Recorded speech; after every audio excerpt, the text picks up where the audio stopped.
বিয়েতে মেয়ের বাড়িতে কিরকম অনুষ্ঠান করা যায় শরীয়ত সম্মত? মেয়ের বাড়িতে কিরকম অনুষ্ঠান করা যায়? মেয়ের বাড়িতে আবার কিসের অনুষ্ঠান? বিয়ে হবে, বিয়ের পরে একটা খাবারের অনুষ্ঠান সুন্নাত এবং শরিয়া সিদ্ধ, সেটার নাম ওয়ালিমা, এবং সেটা করবে ছেলে পাত্রপক্ষ। তারা একজনের আস্ত একটা মেয়ে জন্মের পর থেকে শত শত দিন হাজারো দিন পরিশ্রম করে বড় করে এই মেয়েকে পরিণত করে দিয়েছেন, শিক্ষিত করে দিয়েছেন। এরপরে আস্ত একটা মেয়ে ঘরে তুলে নিয়ে আসছে আরেকজনের। এই খুশিতে নতুন বউ ঘরে আসছে, সেই খুশিতে সবাইকে খাওয়াবে, এটার নাম হলো ওয়ালিমা।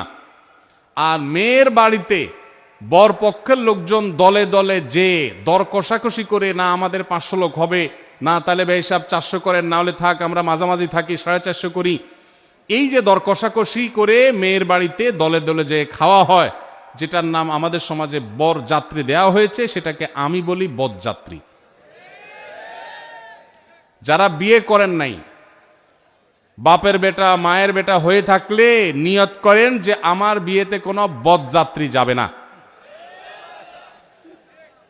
যেই বাপ মেয়েকে জন্ম দেওয়ার পর তাকে বড় করে তুলেছেন তিলে তিলে, আপনার তো বিয়ের পর শ্বশুর মশাইয়ের সামনে বসে দোজানো হয়ে বলা দরকার যে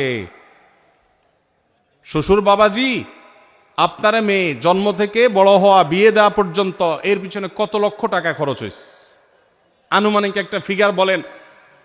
আমি গরিবের ভূত, একসাথে না হইলেও কিস্তিতে হলেও দিয়া শেষ করার চেষ্টা করব, এটা বলা উচিত শ্বশুররে। সেটা না করে উল্টা ছোট লোকের মতো 200-300 লোক নিয়ে তার বাসায় গিয়ে খান, লজ্জা হয় না?